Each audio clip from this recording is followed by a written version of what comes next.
तो अगर थोड़ा बहुत भी पॉलिटिक्स में क्या चल रहा है वो चीज़ें आप देखते होगे तो डोनाल्ड ट्रंप के साथ क्या हुआ आपको पता है। जब वो अपनी स्पीच दे रहे थे तो उस टाइम पर किसी ने उनके ऊपर जो है ऐसे कर दिया। अब जैसे ही वो गिरे, मतलब उनके पास से निकली, थोड़ा बहुत ही उनको लगी थी वहाँ पे, उसके बाद वो सीधा खड़े हो जाते हैं। तो ये आपको पता है कितना ज़्यादा कॉन्ट्रोवर्शियल भी बन गया है। कोई कह रहा है असली में हुआ है, कोई कह रहा है खुद करवाया है, वो सारी बातें के ऊपर कह रहा है मैं नहीं जाना। लेकिन क्योंकि डोनाल्ड ट्रंप है WWE के हॉल ऑफ फेमर, तो उसके बाद जो WWE की कम्युनिटी इस चीज़ के ऊपर फटी है। आप ये वाली एक फ़ोटो देखो, बहुत सारे मीम्स बने, मैं बता नहीं सकता, लेकिन सिर्फ यही दिखाऊंगा। जो जैसे ही वो गिरे उसके बाद जब वो उठते हैं तो किसी ने उनके पास में जो है WWE चैंपियनशिप भी पकड़ा दी है। ये पुराना वाला WWE चैंपियनशिप का डिज़ाइन है। और लोग कह रहे हैं भाई एक चीज़ तो डोनाल्ड ट्रंप ने सीखी है WWE से, वो है कि कैसे चीज़ों को सेल किया जाता है और कहाँ पे हार्ड कैमरा है, कैसे उसकी तरफ ही देखना होता है। ये चीज़ डेफिनेटली डोनाल्ड ट्रंप ने सीखी है। तो पता नहीं ये फ़नी है, क्योंकि पता नहीं ये क्या है। फ़नी तो नहीं है भाई, किसी के साथ कुछ भी गलत हुआ, मतलब अच्छा है तो नहीं है, लेकिन इसको बड़ा अजीब वे में ले लिया गया है। क्योंकि स्पेशली इसमें जब से एंगल डाला कि शायद उन्होंने खुद भी करवाया होगा। खैर इन सारी चीज़ों में कोई फ़र्क नहीं पड़ता, फिर भी आपको बता दिया क्योंकि WWE से थोड़ा बहुत कनेक्शन था। वेलकम है आपका वॉइस ऑफ रेसलिंग के एक और नए एपिसोड में। और आपको पता है WWE का जो नेक्स्ट शो होने वाला है समर स्लैम, उसके अराउंड कितनी ज़्यादा हाइप है। एक तो 2 बड़े चैंपियनशिप मैचेस होने वाले हैं, गुंथर वर्सेस डेमन प्रीस्ट। क्या गुंथर बन जाएंगे चैंपियन? और डेमन प्रीस्ट इतने टाइम से तो हारे नहीं, मैकेंटायर जैसे बंदों से भी वो छुड़ा के आ गए पाला। तो क्या गुंथर अब चैंपियन बनेंगे? और उधर जो अनडिस्प्यूटेड चैंपियनशिप के लिए मैच है solo Sikoa versus Cody Rhodes. और शायद हो सकता है कि इस बार का जो समर स्लैम है उसकी जो एंडिंग है वो सबसे ज़्यादा ड्रामा केओस से भरी हुई हो, इंक्लूडिंग उसमें रोमन रेंस के रिटर्न की भी बात हो रही है। तो ये सारी मैंने आपको बातें बोली हैं, इसके ऊपर पूरा एक डेडिकेटेड एपिसोड आ चुका है असली अखाड़ा के ऊपर ऑन स्पॉटिफाई। और अब असली अखाड़ा स्पॉटिफाई के ऊपर ही एक्सक्लूसिव है। तो आप डिस्क्रिप्शन से जाके, सिर्फ एक ही लिंक है, वहां से जाके आप देख सकते हो। पूरे 20-25 मिनट सिर्फ समर स्लैम की डिस्कशन है। आप चाहो तो अभी देख सकते हो या फिर इस वीडियो के एंड में स्क्रीन पर आपको एक कार्ड दिखेगा, उस पर क्लिक करके भी देख सकते हो। मिस करोगे भाई बहुत कुछ मिस कर जाओगे। मस्त समर स्लैम की डिस्कशन है बेसिकली, तो जाके आप उसे एंजॉय कर सकते हो।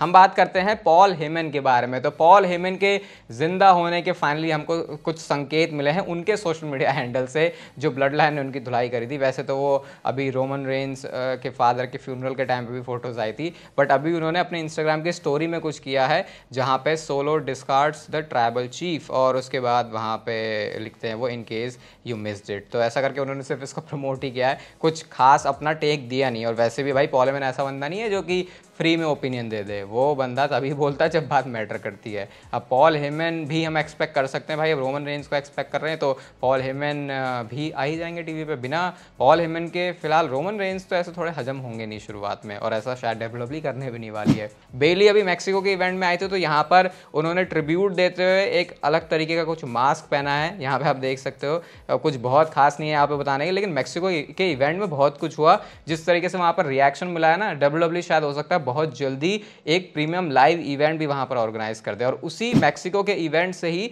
एक वीडियो आई है, जो कि ऑब्वियसली मैं तो आपको फोटोज के थ्रू ही दिखाने वाला हूँ, जहाँ पे डेमियन प्रीस्ट ने जे उसो के साथ ही उनका मैच हुआ था, उनको हरा दिया था। और उसके बाद वो जे उसो को उठाते हैं कि भाई गिर गया तो उठ जा। अब मुझे एक्सप्लेन करने की जरूरत नहीं है कि ये क्यों डिफरेंट है, क्योंकि डेमियन प्रीस्ट का कैरेक्टर है इस समय हील वाला और बेफेस जैसा एक्ट कर रहे हैं। और ये हमने अभी रिसेंटली देखा भी, जैसे सेथ रॉलिंस को भी उन्होंने चैंपियनशिप के लिए मैच दे दिया। तो ऐसा लोगों का अज्यूम करना है कि शायद WWE टेस्ट कर रही है, प्रिपेयर कर रही है डेमियन प्रीस्ट के बेबी फेस वाले टर्न को। और जब उन्होंने ऐसा किया तो लोगों ने ऑब्वियसली उस मूवमेंट को पसंद भी किया था। तो शायद ऐसा लग रहा है कि डेमियन प्रीस्ट का जो बेबी फेस टर्न है वो बहुत जल्दी आ सकता है। और अब मुझे लगता है डेमियन प्रीस्ट के ऊपर इतना काम मेहनत हो चुकी है कि अब यहाँ से WWE अगर उनके साथ कुछ एफ अप नहीं करती तो एक बंदा बिल्ड हो चुका है अच्छे तरीके से। और इसके बारे में हमने पॉडकास्ट में भी बात की, तो आप वहां से जाके और सुन सकते हो। नेक्स्ट हम बात करते हैं, ये बहुत ही ज़्यादा ज़रूरी चीज़ है, यह है ब्रॉन ब्रेकर के रिलेशनशिप के बारे में। तो इजी डेम जो सुपरस्टार है NXT की, उनके साथ उन्होंने पिक्चर डाली जिससे इस कपल ने जो है अपना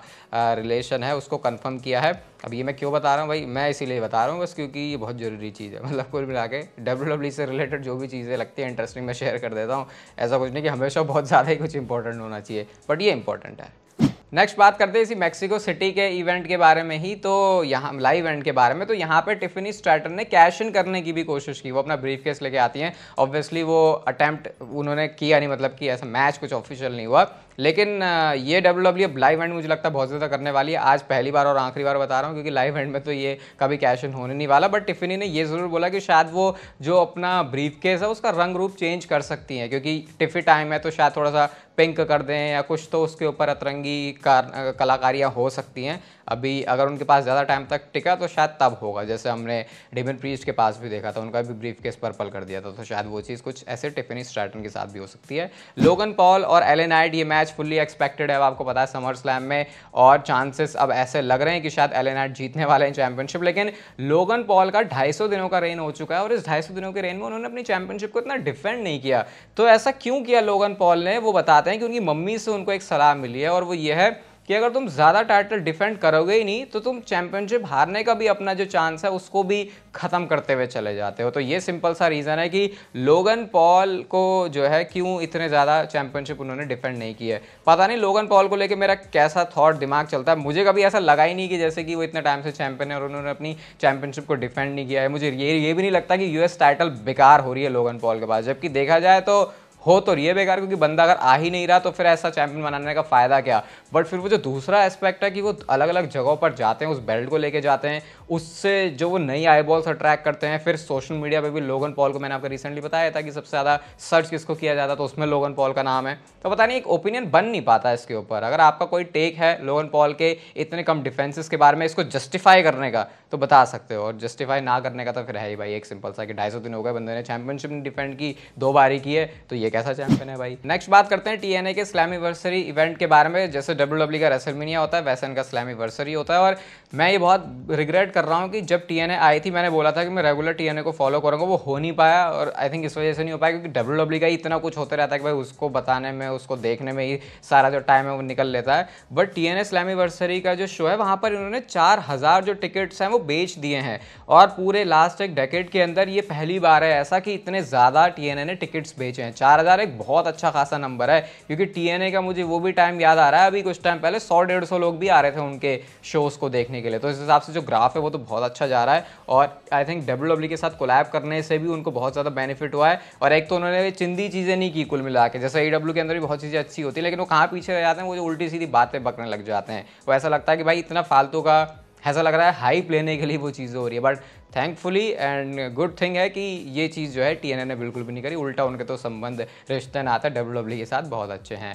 नेक्स्ट एक ये बहुत मेजर अपडेट है, और आने वाले टाइम में आपको जो चैंपियनशिप है उसके डिज़ाइन में फिर से चेंज दिखेगा, और ये कोई एरी गैरी चैंपियनशिप नहीं है। ये बात हो रही है अनडिस्प्यूटेड चैंपियनशिप की, जो कोडी रोड्स के पास है और बेली के पास जो विमेंस चैंपियनशिप है, इनके डिज़ाइन के ऊपर डब्ल्यूडब्ल्यू जो है काम कर रही है। और ये पता चला है कि वो जो बड़ा डब्ल्यू वाला डिज़ाइन है, मतलब जो बड़ा सा डब्ल्यू दिखता है, उस चीज से ही डब्ल्यूडब्ल्यू चैंपियनशिप को पूरी तरह से निकालने वाली है, और जो पहले टाइप के ट्रेडिशनल डिजाइन होता है तो कुछ वैसा डब्ल्यूडब्ल्यू कर सकते हैं यहाँ पे। अभी जैसे वर्ल्ड हेवीवेट चैंपियनशिप है, वो अगर आप सामने से देखोगे तो वो ज़्यादा बेटर लगती है ये वाली जो चैंपियनशिप है अभी कोडी रोड्स के पास। अब लेकिन उसका मैंने आपको एक बहुत बड़ा फ़ायदा बताया था कि वो बड़ा सा डब्ल्यू है, तो वो मार्केटिंग के हिसाब से, कंधों पर लेके जाने के हिसाब से, फोटो के हिसाब से, वीडियो के हिसाब से, डब्ल्यूडब्ल्यू को प्रमोट करने के हिसाब से उससे बेस्ट कुछ नहीं हो सकता। लेकिन फिर आपको बताइए ट्रिपल एच की जो थिंकिंग है वो ज़्यादा ओल्ड स्कूल वाली है, वो इतना ज़्यादा बिजनेस ड्रिवन नहीं होते। वो तो मुझे लग रहा है निक खान और ये रॉक के इन्वॉल्वमेंट की वजह से, या कुछ और 2-4 लोग हैं जिनके शायद नाम भी नहीं पता हमको, उनकी वजह से थोड़ा सा हेल्प हो जाती है ट्रिपल एच को। तो परफेक्ट बैलेंस बन रहा है इस समय डब्ल्यूडब्ल्यू का। बट बेल्ट के डिज़ाइन के साथ कुछ तो होने वाला है। मेरे को तो ऐसा क्या ही फर्क पड़ता है भाई, मेरे को क्या लेने देना प्रमोशन हो रहा है नहीं, अगर डिज़ाइन अच्छा है तो फिर अच्छा ही है, और वो अच्छा लगेगा भी। जैसे डेमिन प्रीस्ट वाला टाइटल है, वो बहुत ज़्यादा इस समय ऐसा लगता है वाह भाई कि बंदे के पास कोई शाही चैंपियनशिप है, कुछ वैसा फील आता है उसे देख के। नेक्स्ट बात करते हैं रोमन रेंस के बारे में, उनके कैरेक्टर के बारे में। तो अभी आपको पता है इससे पहले जब रोमन रेंस अब तक डब्ल्यूडब्ल्यू में ट्राइबल चीफ रहे तो वो एक हील सुपरस्टार थे। अब जिस तरीके का उनको रिएक्शन मिल रहा है तो वो एक बेबी फेस वाली एक्सपेक्टेशन है। लेकिन अभी यहाँ पर एक बहुत बड़ा कंफ्यूजन है कि रोमन रेंस अपने उस हील वाले पर्सोना को पूरी तरीके से ड्रॉप करने वाले हैं क्या, या फिर इस बेबी फेस के कैरेक्टर में रहते हुए भी हमको उस हील पर्सोना के ग्लिम्स मिलेंगे। पहले मुझे ऐसे लग रहा था कि भाई रोमन रेंस आएगा नॉर्मली अपना वो जैसा काम करता है वैसा ही करेगा, लेकिन इस बार खुद वो बेबी फेस फील होगा, क्योंकि वो ऐसी टीम के अगेंस्ट जा रहा है जो कि ऑलरेडी हील है। तो आपको पता है अगर हील के अगेंस्ट जाते हैं तो ऑटोमेटिकली बंदा बेबी फेस बनी जाता है, और वैसे भी रोमन रेंस के लिए इतना ज़्यादा सपोर्ट है उनके, स्पेशली वर्क की रिस्पेक्ट करते हुए कि वो बेबी फेस होंगे। लेकिन अब ऐसा लग रहा है कि वो जो रोमन रेंज का बेबी फेस है वो ऑटोमेटिक नहीं है। ये मैंने आई थिंक एक किसी और वीडियो में भी बोला था कि, या पॉडकास्ट में बोला था कि जो रोमन रेंज का कैरेक्टर है वो ऑटोमेटिक बेबी फेस वाला नहीं है, बल्कि वो बेबी फेस ही उसी तरीके से उसको बनाया जाएगा। बट अब यहाँ पे कंफ्यूजन है कि अगर WWE ऐसा कर रही है तो क्या ये पुराना वाला ट्राइबल चीफ तो नहीं आ जाएगा, जो कि फोर्स लगता है कि इसको बेबी फेस वाले कैरेक्टर में रखे। और उससे भी बड़ा सवाल ये कि जब ब्लड लाइन की स्टोरी खत्म हो जाएगी तब रोमन रेंज का क्या? तब तो फिर हमको ऐसा लगेगा कि यार हील वाला रोमन रेंज ही होना चाहिए, क्योंकि अभी सिर्फ स्पेसिफिक स्टोरी लाइन के लिए ऐसा फील हो रहा है कि रोमन रेंज का बेबी फेस वाला कैरेक्टर होना चाहिए। तो अभी ये एक बहुत बड़ा क्वेश्चन मार्क टंगा हुआ है रोमन रेंज के फ्यूचर और कैरेक्टर के ऊपर। अभी हम इसके ऊपर एक पॉडकास्ट भी लाने वाले हैं, समर स्लैम से थोड़ा टाइम पहले आएगा, नेक्स्ट रोमन रेंज के साथ रिटर्न के बाद की चीजों के लिए भी। तो ये एक बहुत इंटरेस्टिंग पॉइंट रहने वाला है। अभी तो जैसे हम सिर्फ ब्लड लाइन की स्टोरी की बात करें, लेकिन उसके बाद रोमन रेंज का क्या, वो भी अभी WWE के लिए कह सकते हैं एक थोड़ी सी सिरदर्दी वाली चीज बनी हुई है। यार ये जेकब फाटू और सोलो सिकोवा के बड़े कंपैरिजंस हो रहे हैं। जेकब फाटू सोशल मीडिया पे नंबर्स अच्छे ड्रॉ कर रहे हैं सोलो सिकोवा से, उनकी जो प्रेजेंस है वो ज्यादा तगड़ी फील होती है। इवन उनको आने से पहले ही WWE के जो फैंस हैं उन्होंने बोल दिया था यार ये तो ओवरशैडो कर देगा सोलो सिकोवा को। एग्जैक्टली वही चीज हो रही है यहाँ पे। तो एक थोड़ी सी कंसर्निंग बात है कि ऐसा कैसे हो रहा है भाई, जो ट्राइबल चीफ है उससे तगड़ा कोई दिख रहा है बंदा। जैसे अगर मैं इसको कंपेयर करूं रोमन रेंज और सोलो सिकोवा से, एक पॉइंट मुझे याद है ऐसा भी था कि जब सोलो सिकोवा ज्यादा तगड़े लग रहे थे रोमन रेंज से, क्योंकि सोलो सिकोवा को वैसे प्रोटेक्ट करके रखा था, ऐसा लगता था यार सोलो तो कभी नहीं भागता। लेकिन गड़बड़ ये हो रही है कि तब भी रोमन रेंज अच्छा ड्रॉ करते थे अगर सोशल मीडिया नंबर्स की बात करें, लेकिन यहाँ पर जेकब फाटो के आते ही मामला बिल्कुल क्लीन स्वीप वाला हो जा रहा है सोलो सिकोवा के लिए। तो ये कंसर्निंग चीज इस समय देखते हैं WWE इसको कैसे टैकल करती है, क्योंकि मेन फोकस सोलो सिकोवा को स्ट्रॉन्ग दिखाने का है। इसी वजह से उन्होंने कोडी रोड्स को भी पिन किया था। बहुत सारे लोग उसके ऊपर भी ध्यान नहीं दे रहे, भाई ध्यान दो उसके ऊपर, क्योंकि कोडी रोड्स को पिन करते हुए अगर WWE ने दिखाया है तो वो कोई ऐसी छोटी मोटी बात नहीं है, क्योंकि अगर ये छोटी मोटी बात होती तो रोमन रेंज भी पिन कर सकते थे सोलो सिकोवा को एट रेसलमेनिया। तो देखते हैं अब WWE इस प्रॉब्लम को कैसे फिक्स करती है। और जाते जाते मैं आपको कल की मंडे नाइट रॉ के बारे में एक बार फिर से आपको कर देता हूँ रिमाइंडर की तरह। ये देखो भाई कल रॉ में ऐसा कुछ सीन होने वाला है। बाकी पिछली वीडियो में मैंने आपको बताया था तो अब बात नहीं करूंगा इसके बारे में ज्यादा। पॉडकास्ट आप लोग सुन सकते हो, इस समय स्क्रीन पर आपको दिख रहा होगा, क्लिक करके। ये वीडियो अच्छी लगी तो उसे लाइक जरूर कर देना, चैनल को सब्सक्राइब कर दो ऐसी और मस्त वीडियोस के लिए। और तब तक के लेते रहो जिंदगी के मजे।